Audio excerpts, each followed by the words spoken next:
Hey guys, Dan Heilman back with another Diablo 4 video. Today I want to go through the crafting systems. I want to talk about all the different stuff you can do. It's really cool. You can take abilities off legendary items and you can move them to other items, even rare items, and make them legendary, which is pretty sweet.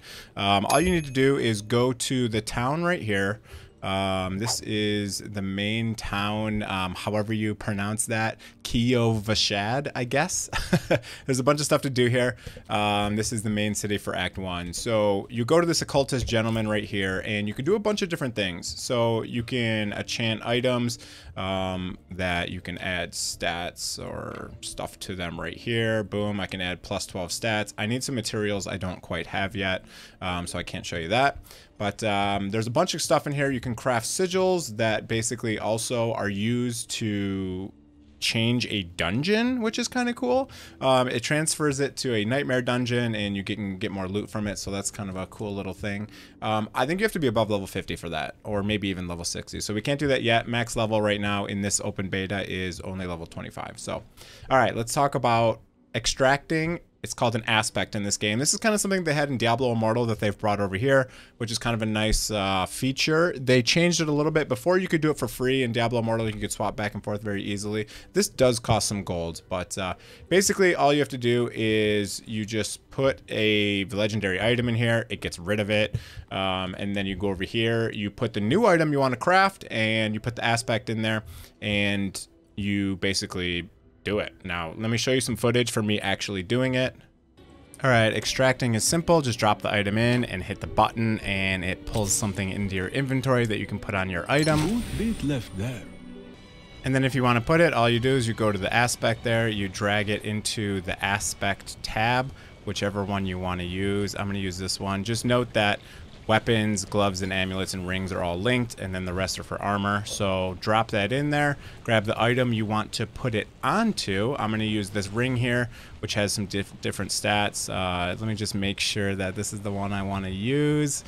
Drag the item over there into the item slot, and you can preview it. It'll show you exactly what it's going to do. It's going to keep most of the same stats, and then it's just going to add the new legendary affix to it, which gives you basically a chance to stun enemies that are hitting you from range. Okay, the other method to do it is basically to use these Codex of Powers. I don't have any for my class yet, so I can't put any of these on here. You can see Barbarian, Necro, Barbarian, Sorcerer, Necromancer. But let me show you how to get them and how that works. So if you go on your map and you zoom way out, you have these white dots. If you zoom in a little bit more, you have dungeons, okay? And you can see when you first clear it, you basically get this aspect, and then you can create a legendary item using it. So I just need to find one that's Druid only. Here you go. Here's Druid. This one, it seems like it's anyone because it doesn't say Druid only. Most of them either say, you know, Barbarian only, Sorcerer only, whatever. But that's basically what you got to do. You got to go clear a dungeon and you'll get basically this currency. Here's another Druid one. It just happens to be all the dungeons I've done so far, not the Druid ones. But you can do the same exact thing. You can put any item in there. They have it like if you get it from a weapon, then it works on a weapon, amulet, and rings. If you get it from a piece of gear, it works on gear. So it's kind of two different classes when you're trying to transfer legendary imprints onto other items. So that is the imprint system. It's pretty cool.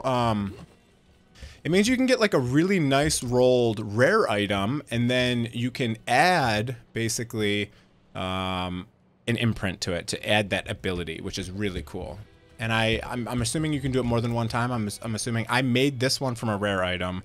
I'm assuming I can pull it off. I guess I can check real quick. I'm sure you could pull it off because it'd be kind of weird if you can only do it once. But let's just, I guess, just check real quick. So if I wanted to extract, oh, I can't. Oh, you can't. Okay, so it's a one-time thing. So, okay. When you extract it, I guess those are quite rare then. That means you can only transfer it one time, so that's very important. I'm glad I checked. It's very important to note that you can only do it once. Okay, another thing is you can craft gems. Just like Diablo 3, you can basically take 3 gems and make a better gem out of it. There's kind of similar, but this one has a little bit different. You have like a skull. That's actually the one I'm using right now, my weapon, just because it gives me a little bit of life on kill, which is kind of nice. And you can unsocket things. So if I wanted to unsocket this, I just, you know, go like this and I can click it and it just pulls the socket right out. The cool thing is I can add a socket. So here we go. I have a nice legendary that I just got, and I've been messing around with kind of like a summoner build on my druid. It's called companions in this game, but this one gives me one more companion and increases the skill damage of all the companions. So if I want to add a socket, it's pretty cool. You just throw it in here. You use one of these right here. So found in very, very large bodies such as world bosses. Okay, I don't even know what I got this from. Must have been one of the world bosses I killed. These are pretty rare and cost a decent amount of gold just to do it, but that's okay. We'll use it on this item just for the video here, and boom, there you go. Now I have a socket. So now this nice item here has an additional socket. I can put other stuff in it now.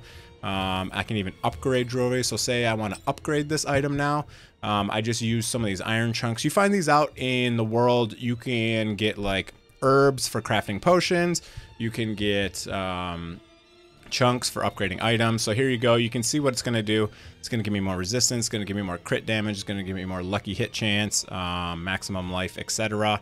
So this is pretty nice. You can also do it on your weapon, but that's at a different vendor. I'll show you that as well. So here we go. We're just going to upgrade this and boom, there we go. Now I'll just throw one of these in there. So let's go 5.5% max life. We'll throw that in there. Boom. Oh, that gave me fire resist because I put it in a jewelry slot. Rip. Yeah, so okay, so again, I guess I'll show you how to remove it now. So if I want to unsocket, we just go like that, it unsockets it for me, and then I can go back here and I can take let's see, jewelry shadow resist, jewelry fire, poison. Are these only resists? Oh, they're only resists, so that was kind of useless. Maybe don't add slots, sockets to your jewelry because it only gives you resist. Lesson learned there. So you can add sockets to anything. I believe you can add them to weapons. I think I added this socket to this weapon. So you can add it to weapons, you can add it to chest pieces, you know, whatever you want. So if I want to go here and I want to add a socket, you know, you can use this one, you can throw it in here. Same exact thing. Obviously, I already used this rare crafting material, so I can't do it anymore, but that's okay.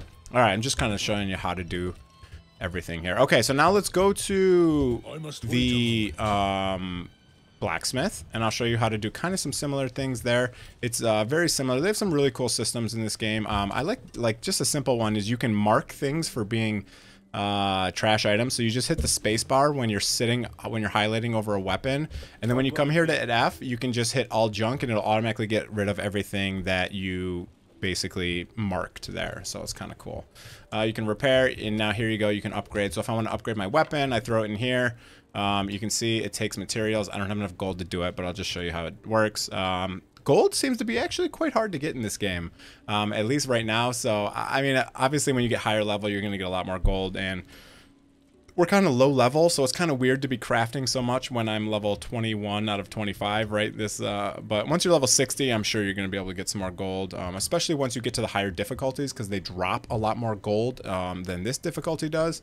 But yeah, so you can upgrade items, you can repair items, you can do all that good stuff. If I go over here to some of these, you can just buy some stuff in here. I don't recommend it. It's a lot of gold. There's some good items in here, but again, you're not going to use that very much just because you're not going to have that much gold. One other thing I want to show is potions. They're actually really strong in this game, and I'm able to upgrade my potions, so let me show you how to do that real quick. So if I go here to the Alchemist, I'm going to hit F, and what you can do is you can upgrade your potion. So all I have to do is click that, and now my potions heal more health. You can see here, so heal 17 and 35% over 3 seconds, and then it goes to 35 over 3, but it also goes to 48 for instant, 80 for instant. So you get a lot more health now when you do it this way. There's a lot of other elixirs that you can craft in this game that are actually pretty cool. So if I go here, I've been using this one a lot. I've been crafting this one. You can see I'm out of gold, so I can't actually craft it right now, but this one's kind of nice. It gives you some armor, some thorns, and it gives you experience for 30 minutes. So I crafted a couple of these in your inventory. You just go to consumables, and you can see I have 7 of them. So when I'm playing and doing a dungeon or whatever, just that little bit of armor and thorns and experience is kind of nice. There's a bunch of good ones in here. This one's kind of nice too. Dodge, experience. I just like the little bit of experience when you're killing a lot of mobs and stuff like that. You can get resistance, and attack speed, which is kind of cool here. So I could craft one of these, but obviously I have no gold now. But okay, that's gonna be it for the video. Just want to go through quickly all the crafting systems and how they work. I guess I should talk about when they get unlocked. So the occultist that you can extract and imprint, this gets unlocked after you do your Act 1. So once you complete Act 1 quests, you unlock this, and then you can go do this. So usually that for me is like, I don't know, between level 13 and level 16, depending on if you're spending a lot of time doing side quests and stuff like that.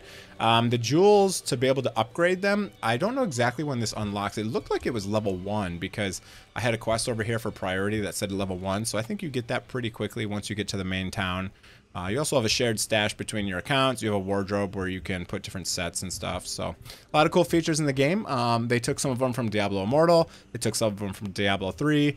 I see a lot of kind of like Path of Exile in this kind of as well. Also with the talent trees, this kind of reminds me of Path of Exile, where you can choose like different builds. Again, Druid is very customizable. That's what I'm playing right now. You can be like a caster, you can be a summoner, you can be a tank, you know, a lot of cool stuff like that. So, okay. I've been really enjoying the game. Just want to make another video today. That's it. Hope you guys enjoyed it. If you did, hit the like and the subscribe button. Have a great day, everyone. See you guys.